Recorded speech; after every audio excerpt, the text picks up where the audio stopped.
discussion items, black line, economic development, tax abatement. Mike Paulus is here from Cass County Economic Development and is here to kind of share with you what this is about and get you the information you need to make decisions down the road. So, go ahead, Mike. All right.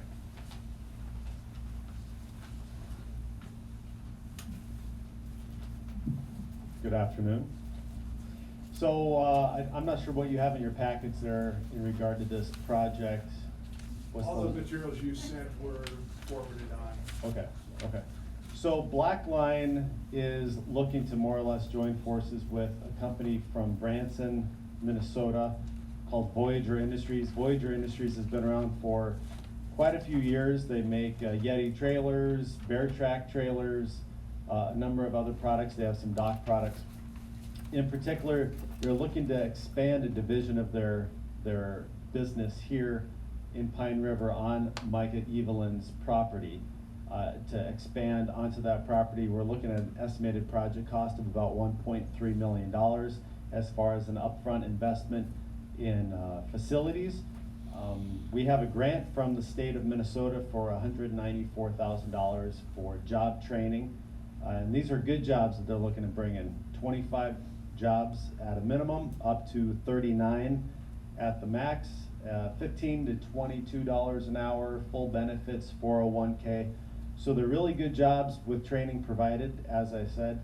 So this is a good economic boost for the area. As it is, the work that's going to be done here is finishing. So it's all internal finishing work that will be done in the new structure that will be tied to Micah's existing structure.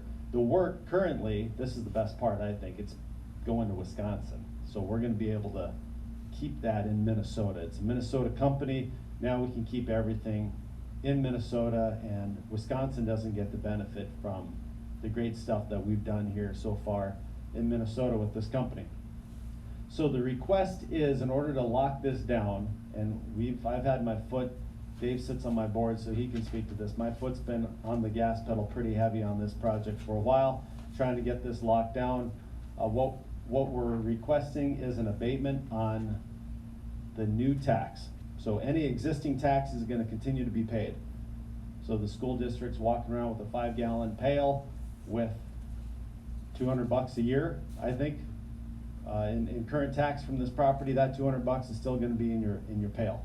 What we're looking for is a 0% tax on the new building that will be built for 2 years. It's a very generous abatement to the municipalities and the school board from the standpoint law requires or allows for a 15-year 0% tax abatement. And we've requested 2 at 0%, then 1 year at 25% tax, 1 year at 50% tax, 1 year at 75% tax, and then 100% tax liability paid by the business come year 6. So again, your bucket never decreases. Your bucket will only increase by year 3. You'll end up with quite a bit more in that bucket. And then obviously, the estimate is really by the end of, you're gonna almost 6 times as much per year.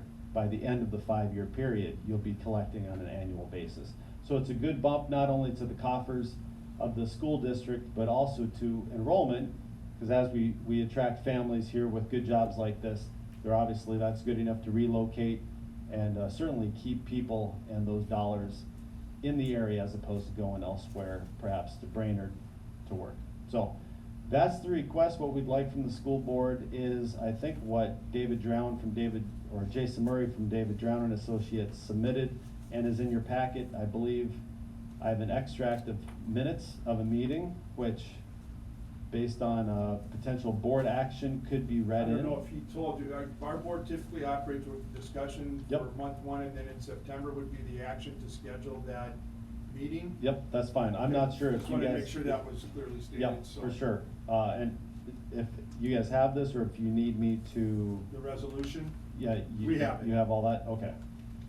Okay, so any questions in regards to the project for me that I can address? I should be able to address most of them. Can you explain process a little bit, Mike, about who all has to approve the abatement and what that looks like? moving forward? Sure, well, there are three taxing entities, as you know, county, city, school board, as far as property taxes go, and each one is a separate entity. So one is not tied to the other. The school board's acting independent of the city, is acting independent of the county. So each one needs to separately approve if they so do so. And the public hearing for the city is already scheduled, I believe, for the first week of September. I believe it's the 5th. And the county will have their initial hearing on this matter tomorrow. It'll be addressed at the board for the first time, so, and then here we are with the school board.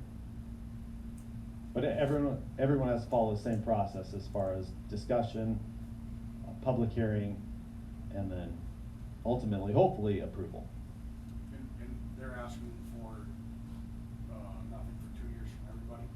Correct, yep, same request from Same everybody. request from everybody. Correct. Same amount of tax that has been collected, continues to be collected for a period of 2 years, and then tax on the increase, investment would begin at year 3, correct. So where is this project gonna be located? Tied into Micah's existing facility up there on the Christensen property, Oh, okay, so just barely in the city, okay. northern, yep. I see some wheels turning, but, no? Any other questions? Thank you, sir. Good, thank you. Appreciate it. Thank you.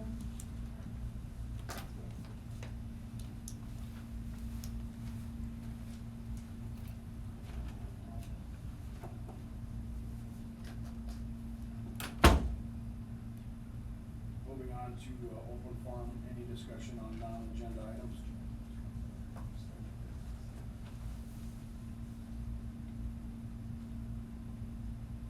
At this time, item number 9 is for Minnesota state law, we're gonna close the meeting in order to discuss strategies for labor negotiations with Pioneer and Backus Education Minnesota. I have a motion, Katie, thank you.